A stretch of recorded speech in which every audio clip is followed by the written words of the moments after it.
Hello everyone, I'm the Whiskey Enthusiast. Welcome back to my channel. Today we have another list. We have a negative list today. We have the 5 whiskeys I would not buy again.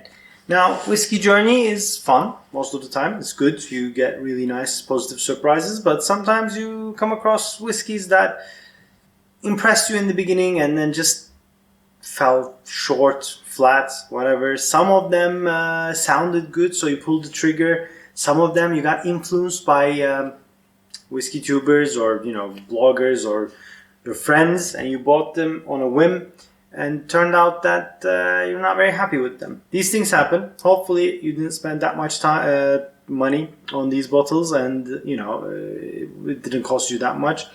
I'm assuming these mistakes generally happen at a lower end of the budget, but it can also happen on the higher end. Like there are some bottles that are really expensive. You would think they're going to be incredible, and then you're just underwhelmed. And with the price going up, the underwhelming feeling actually increases because I think human beings, when we pay more for something, we expect more as well. And it's not gonna come across that way.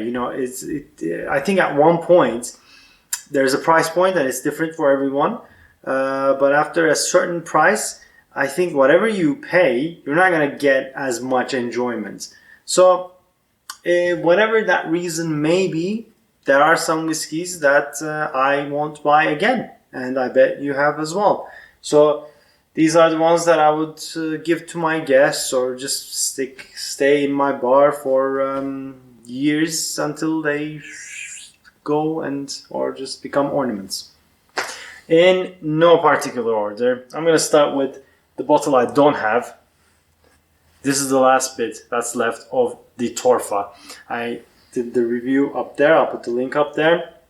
This is the Glenglassaugh Torfa. It's peated. It's 50% ABV. It sounded amazing. When I first tried it at a tasting, I loved it. So I immediately bought it. And after about 3.5-4 months, the whole flavor just gone. I don't even know why I'm keeping it. Actually, it's good for cocktails because it's peaty and it's 50% ABV, so you can do good cocktails with it. But I would not be buying the bottle again. I had very, very high expectations from it, and from the tasting, I actually loved it.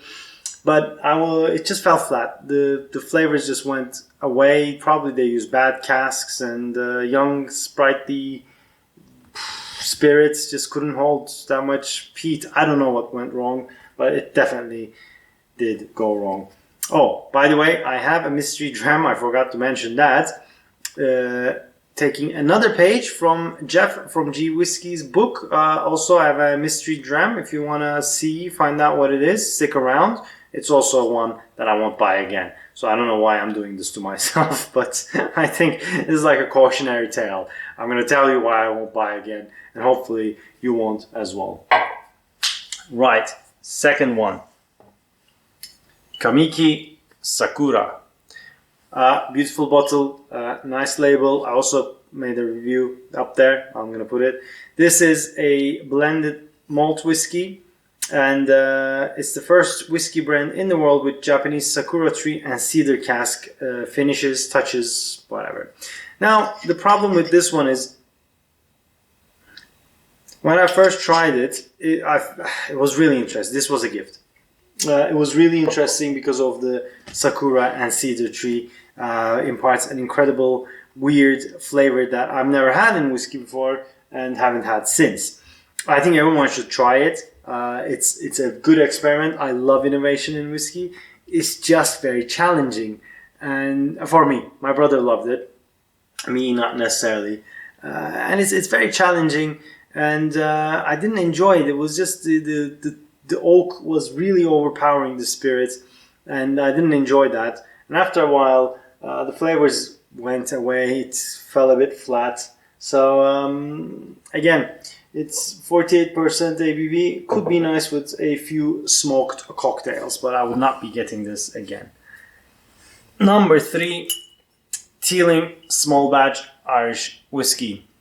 This is non-chill filtered, 46% ABV. It's finished in rum casks. It is. It's not single malt. I think it's just Irish whiskey. Is it triple distilled? I should have done my homework on this. Sorry, guys.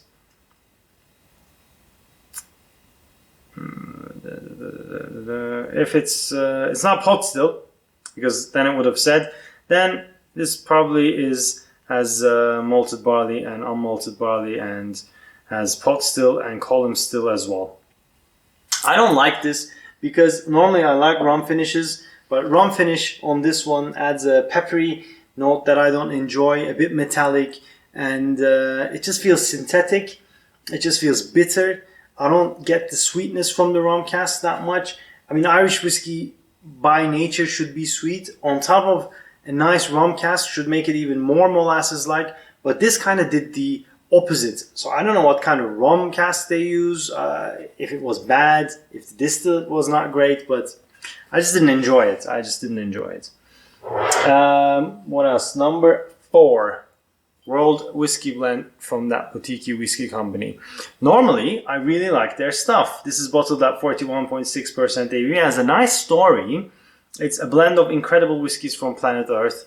It has whiskeys from a lot of countries, but even on the back, it just says mix it and drink it neat on the rocks. Just it's inspired by how the world drinks whiskey. So it's kind of like a mixing whiskey. It just smells a bit nondescript and a bit characterless, a bit soulless, and the taste is not there. I don't see this. I'm not particularly. There you go. That's better, isn't it? Yeah. I just particularly didn't enjoy it that much. It just felt a bit like characterless and soulless, like I said. I'll be using it in cocktails, and there's not much left of it anyway. So it has whiskeys from Taiwan, Netherlands, Australia, Denmark, wherever, everywhere, States, but it's not been well. Last one, and I have done this before as well. Talisker Skye. I put the review up there. Yeah, it's a Talisker, I know, 45.8% ABV, classic Talisker notes you have on this, but I just don't see the point of this. For a similar price, I would get the 10, I would get the Storm, I would get the Dark Storm. You know, they're not differently priced. This is not the cheapest. Or if it is, it's only by like £2 or something. So I don't see the point of it. It's almost like you get all the Talisker character and then someone actually diluted it. So it's like listening music underwater. It's there, you know it's good, but someone's covering it with some sort of muffles or something, so you can't get the whole taste. So I would skip this one as well. So these are all. My recommendation would be one Glencairn for myself. I don't necessarily enjoy this. Now, this mystery dram. What was it? It's the Jim Beam 12 Signature Craft. Now, I talked about this to Matt from the Whiskey Nerd, and he does cocktails and stuff, and we're talking about Jim Beam Black, I think. This one, I got really excited because I like older bourbons, and 12 is a good age for a bourbon to be aged. With the weather over there, the cask impartation is really good, but this falls short because of its 43% ABV. That's the problem. If this was bottled around 50, you would get so much more flavor from the oak, from the corn itself. And I actually don't know the mash bill of this one, but it has corn, rye, and malted barley. But obviously, for it to be Kentucky straight bourbon, it needs to be at least 51% corn.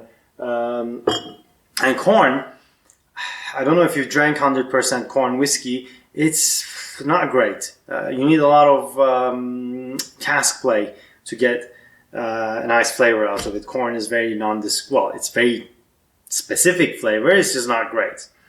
Very flat, one-sided.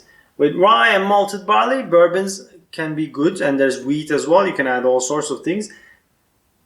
And 12 years of age, it gets you excited. It's not like the Scotch whiskey. 12 years of age in bourbon world is really, I think, my experience has been good. So let's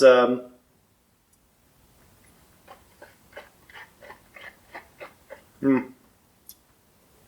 mean, as bourbons go, it's not bad, but I think it's the 12 that deceives me, that pisses me off. Because, you know, I wouldn't pay more to this than the regular Jim Beam. I would just get it. It's just 3% different ABV, and the regular Jim Beam is much easy sipper. This almost like took the bad parts of an oak aging and left the good parts of Jim Beam there. It just is flat, one-sided, just same wavelength. It doesn't move around, doesn't give you anything else.